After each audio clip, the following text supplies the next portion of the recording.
పైసా పైసా పోగేసి విద్యార్థులు చేసిన ఒక ప్రయోగం వారి పాలిట పొదుపు మంత్రమైంది. జీవితానికి చదువు ఎంత ముఖ్యమైందో ఆర్థిక అవసరాలు అంతే అవసరమని ఆచరణలో చూపిస్తున్నారు. వృధా ఖర్చు తగ్గించి పొదుపు చేసిన డబ్బులు వారి అవసరాలను తీర్చుతుంది. పెద్దపల్లి జిల్లాలోని ఓ గవర్నమెంట్ పాఠశాలలో పిల్లలు నడుపుతున్న స్కూల్ బ్యాంక్ పై V6 స్పెషల్ స్టోరీ.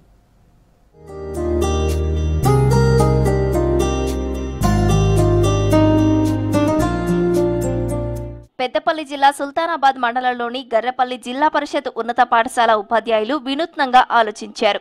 జీవితంలో పొదుపు, ఆర్థిక క్రమశిక్షణ అనేవి ఎంతో విలువైనయో పిల్లలకు అర్థమయ్యేలా చెబుతున్నారు. బడిలోనే ప్రత్యేకంగా స్కూల్ బ్యాంకును ఏర్పాటు చేసి ప్రాక్టికల్గా చేయిస్తున్నారు. ఫోన్ పేపై ఆసక్తిని పెంచడమే కాకుండా విద్యార్థులకు బ్యాంకింగ్ లావాదేవీలపై అవగాహన కలిగించేందుకు ఈ స్కూల్ బ్యాంకు నిర్వహణను చిన్నారులకే అప్పజెప్పాలని నిర్ణయించారు. అచ్చంగా బ్యాంకులో మాదిరి లావాదేవీలు ఉండేలా వ్యవస్థను తీర్చిదిద్దారు. పిల్లలు డబ్బులు తెచ్చుకుంటున్నారు, వృధాగా ఖర్చు పెడుతున్నారు. ఆ వృధా ఖర్చును తగ్గించడం కోసం మన స్కూల్లోనే వాళ్ళకు ఒక బ్యాంక్ లాగా ఏర్పాటు చేస్తే దాంట్లో సేవింగ్స్ అనేవి వాళ్ళకు తెలుస్తాయి అనేది, సేవింగ్ హ్యాబిట్ ఇంప్రూవ్ చేయడం ఒకటి. ఇంకొకటి బ్యాంకింగ్ వ్యవస్థలో విత్డ్రాల్ ఫామ్ అంటే ఏంటిది, వోచర్ అంటే ఏంటిది, డిపాజిట్ ఫామ్ అంటే ఏంటిది, ఎలా క్యాషియర్ దగ్గర ఎట్లా తీసుకోవాలి డబ్బులు అనేటి, ఇవన్నీ పిల్లలందరికీ, స్కూల్లో ఉన్న పిల్లలందరికీ అవగాహన కల్పించడం కోసం ఇది ఏర్పాటు చేయడం జరిగింది. స్కూల్ బ్యాంకులోనూ నిజంగా బ్యాంకులో లాగే లావాదేవీలు నిర్వహిస్తున్నారు విద్యార్థులు. డబ్బులు జమ చేయాలనుకునేవారు, విత్డ్రా చేయాలనుకునే విద్యార్థులు క్రెడిట్, డెబిట్ ఓచర్లను స్వహస్తాలతో నింపుతారు.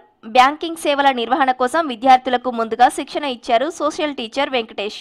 ఇలాంటి కార్యక్రమాలతో విద్యార్థులకు చిన్నతనంలో డబ్బు వాల్యూ తెలుస్తుందన్నారు. సోషల్ సబ్జెక్ట్లో బ్యాంకింగ్ ఒక లెసన్ ఉంటుంది. దీనిపైన ఫినాన్షియల్ లిటరసీ కల్పించాలనేది ఒక కాన్సెప్ట్. తర్వాత పిల్లలకు వేస్టేజ్ ఆఫ్ మనీ కాకుండా చూడడం, బ్యాంకింగ్ కాన్సెప్ట్ నేర్పించడం. ముఖ్యంగా ఏవైతే ఫామ్స్ ఉంటాయో, ఇప్పుడు 3 రకాల ఫామ్స్ ఉంటాయి, కేవైసీ ఫామ్, అదేవిధంగా విత్డ్రాల్, డిపాజిట్ ఫామ్స్, వాటి గురించి పిల్లలకు ఎక్స్ప్లెయిన్ చేయడం. లోకల్కి ఇంకో సిచ్యువేషన్ ఏంటంటే మైగ్రేషన్ ఉంటుంది. ఇక్కడి నుంచి నేపాల్ వెళ్తారు, అక్కడి నుంచి వచ్చినప్పుడు పిల్లల దగ్గర మనీ అనేది ఉంటుంది, పేరెంట్స్ ఉండరు, ఇక్కడ ఫ్యామిలీని పిల్లల్ని లీడ్ చేస్తారు. కాబట్టి వాళ్ళకు పొదుపు అనేది అవసరమైంది. ఈ కారణాల చేత మేము బ్యాంక్ పెట్టుకోవడం జరిగింది. స్కూల్ బ్యాంకులో మేనేజర్ సహా మొత్తంగా 14 మంది సిబ్బంది ఉంటారు. వీరంతా కూడా ఆ బడిలో చదివే పిల్లలే. ఒకరు మేనేజర్, మరొకరు అసిస్టెంట్ మేనేజర్, 3 చొప్పున క్యాషియర్లు, అకౌంటెంట్లు, 2 క్లర్క్లు, 4 హెల్ప్ డెస్క్ సిబ్బందిగా వ్యవహరిస్తారు. స్కూల్లో SPG బ్యాంక్ అనేది పెట్టడం జరిగింది. SPG అంటే స్కూల్ బ్యాంక్ ఆఫ్ గర్రపల్లి. బ్యాంక్లో పిల్లల మేనేజర్స్, అసిస్టెంట్ మేనేజర్స్, క్యాషియర్స్, అకౌంటెంట్స్గా, క్లర్క్లా పనిచేస్తారు. ఈ మొత్తం ఓన్లీ ఈ బ్యాంక్ మాత్రం ఓన్లీ స్కూల్ స్టూడెంట్స్కి మాత్రమే. ఈ బ్యాంక్లో ఏంటంటే నేను క్యాషియర్గా పనిచేస్తున్నాను. వచ్చిన కస్టమర్స్ దగ్గర మనీ కలెక్ట్ చేసుకొని వాళ్ళ దగ్గర పర్సనల్ డీటెయిల్స్ తీసుకొని, అంటే ట్రాన్సాక్షన్ నెంబర్, ఇంకా వాళ్ళ నేమ్, వాళ్ళు ఇచ్చే మనీ, అకౌంట్ నెంబర్ నోట్ చేసుకొని వాళ్ళకి మనీ తీసుకోవడం జరుగుతుంది. స్కూల్లో తరగతులకు ఇబ్బంది కలగకుండా ఉండేందుకు ఉదయం, సాయంత్రం, మధ్యాహ్న భోజన విరామం సమయంలో కొద్దిసేపు నిర్వహిస్తారు. గర్రెపల్లి బడిలో స్కూల్ బ్యాంకును DEO మాధవి ప్రారంభించారు. బడిలోని ఉపాధ్యాయులు, విద్యార్థులను ఆమె అభినందించారు. తెలంగాణ రాష్ట్రంలో జనగామ, మహబూబ్ నగర్ జిల్లాల్లో 1 చొప్పున స్కూల్ బ్యాంకులు ఉన్నాయని, గర్రెపల్లిలో ఏర్పాటు చేసిన స్కూల్ బ్యాంక్ రాష్ట్రంలో 3వది. ఈ బడిలో చదివే విద్యార్థులలో 120 మంది విద్యార్థులు స్కూల్ బ్యాంకులో ఖాతాలు తెరిచారని చెప్పారు. విద్యార్థులకు బ్యాంక్ పాస్బుక్లు కూడా అందజేశారు. నేను ఇక్కడ ఈ బ్యాంక్లో అకౌంటెంట్గా పనిచేస్తున్నాను.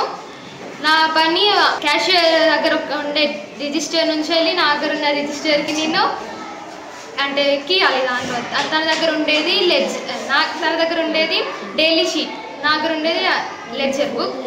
ఆల్ రిజిస్టర్స్ అన్నిటికీ నేనే బాధ్యతరాలి, అంటే అన్నిటిని నేనే మెయింటైన్ చేస్తాను. బ్యాంక్లో ఎంత డబ్బు ఉందనో నాకున్న మేనేజర్కే తెలుస్తుంది. మమ్మీ డాడీతో వెళ్తే అసలు ఫామ్స్ ఎట్లుంటాయి, అసలు హౌ ఫిల్అప్ ఇట్ అని మాకు తెలియకు. ఇప్పుడు మా సార్ మాకు చెప్పి ఇలా ఫిల్అప్ చేయాలి అనుకుంటే చెప్తే మాకు ఇప్పుడు మా ఊరిలో మేము చేయగలుగుతున్నాం. గర్రెపల్లి స్కూల్ స్ఫూర్తితో మరిన్ని పాఠశాలల్లో ఇలాంటి బ్యాంకులు ఓపెన్ చేయాలంటున్నారు విద్యావేత్తలు. చిన్నతనంలోనే డబ్బు విలువ, పొదుపుపై విద్యార్థులకు అవగాహన కల్పించాలంటున్నారు.